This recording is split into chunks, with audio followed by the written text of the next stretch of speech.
Hello student, good morning. Today's our topic is pteridophyte. This is the first part of this chapter. Here in this part we will learn about the introduction and general character of pteridophyte. Let us see one by one the different characters of the pteridophyte. Let us see here introduction. Pteridophytes, they are the first group of vascular cryptogam having a long fossil history. They have the cryptogamic plant. That means pteridophyte does not having the flower. They are the flowerless plant and they have a long fossil history. Second point, they are known to exist from a far back as the Silurian age of Paleozoic era and flourished well during the Devonian age. These are the two era where they are flourished or they are grow in well condition in the Paleozoic era.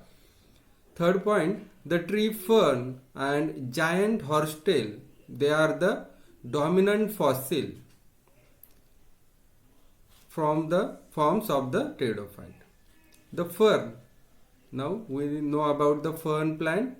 Okay, in our garden also the fir plant is there, and giant horsetail, they are known as the dominant fossils. Okay, and this group is generally represented by both fossil as well as the living genera. Pteridophytes, they are represented about the 1500 species, and most of them they are native to the moist and tropical forest area. Okay, where the moist condition and mostly shade and moist is there, and such moist tropical forest, these pteridophytic plants they are grown. Here the plant body in pteridophyte is well organized and sporophytic in nature.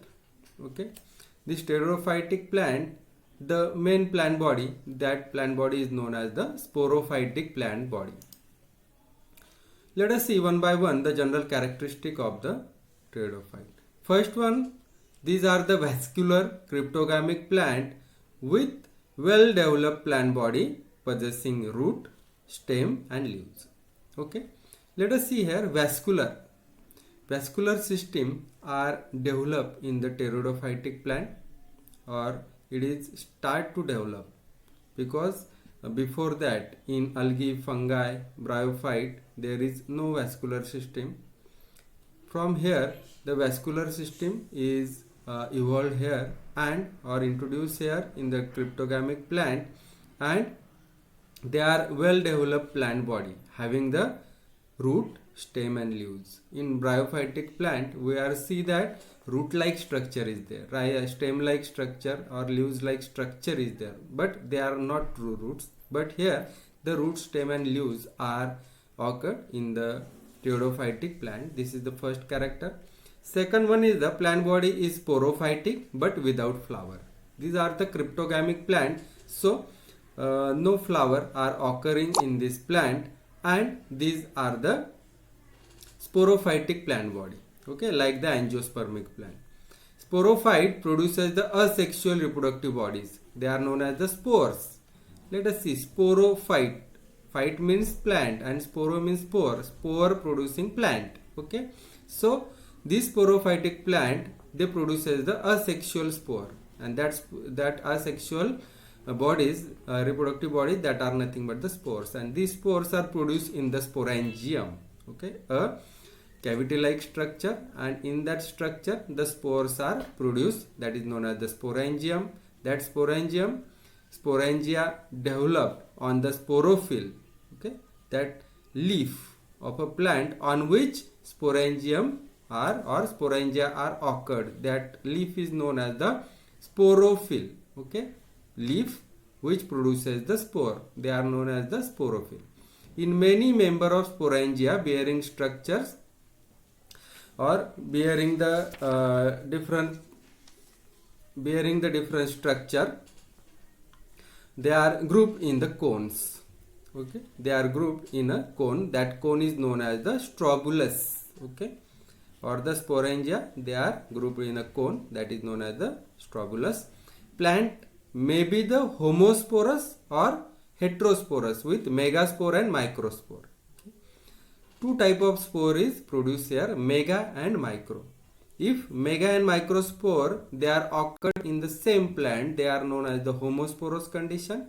If megaspore and microspore they are on the different plant, they are known as the heterosporous condition. Next one is the spore after germination produces the gametophytes. Okay, it is the prothallal structure.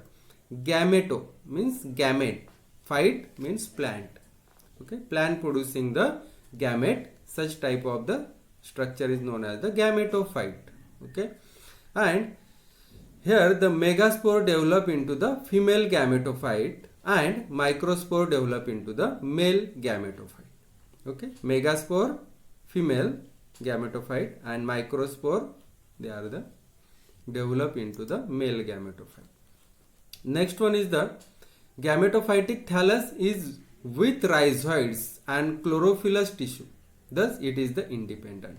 Gametophytic thallus is present, but it having the rhizoid, they does not having the root, but they are having the rhizoid and chlorophyllous tissue, thus it is independent, because chlorophyllous tissue are present on them, and if chlorophyll is present, they produces their own food material, so they are the independent. Next one is the gametophyte develop antheridia and archegonia. Gametophyte they produce the gametes, and that gametes are nothing but the antheridia male gamete, archegonia female gamete.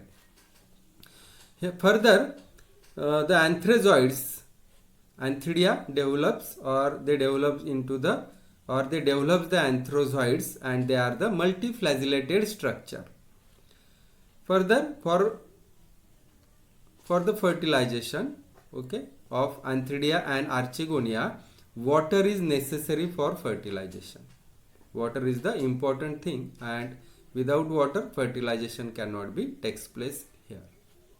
Next one is the zygote. After the fertilization, zygote is developed, and that zygote remains in the gametophyte, with which further develop into the simple embryo.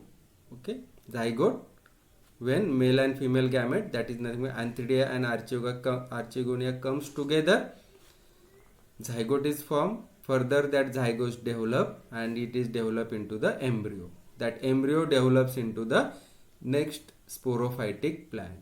Thus, at early stage, sporophyte is dependent on the gametophyte, because it is grown from the gametophyte.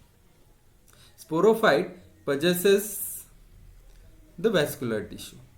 Okay, xylem is without vessels and phloem is without companion cell. That means here vascular tissue is developed, but it is primitive type of vascular bundle, not advanced type. A primitive type of vascular bundles are developed in the pteridophyte. Next one is the plant shows the distinct alternation of generation. What is mean by alternation of generation? First, sporophytic plant body is there, and further sporophytic plant body is develop the gametophytic plant body, and again gametophytic plant body develop the sporophytic plant body. In this way, a cycle is there. First sporophytic, then gametophytic, again sporophytic. That in this way the life cycle of that plant is occur, and that is known as the alternation of generation. And that sporophytic phase is dominant phase, while the gametophytic phase is the independent. It is reduced, okay, independent and reduced as compared to the sporophytic plant body, and it is the short living phase. Okay, reduced gametophytic phase is independent and short living, or it is the reduced. This sporophytic plant and gametophytic plant having the different morphological character. Okay, morphologically they are different. Gametophytic plant body produces the prothallus, and sporophytic plant body produces the root, stem and leaves. Okay, so they are morphologically different.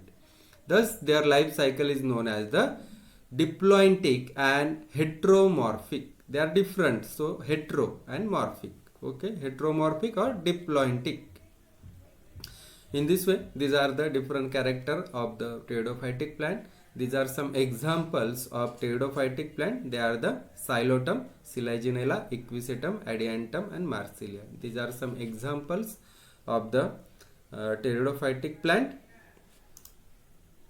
Okay, in this way, this is about the first topic, introduction and general character of pteridophytic plant. I hope you are understand. Thank you very much.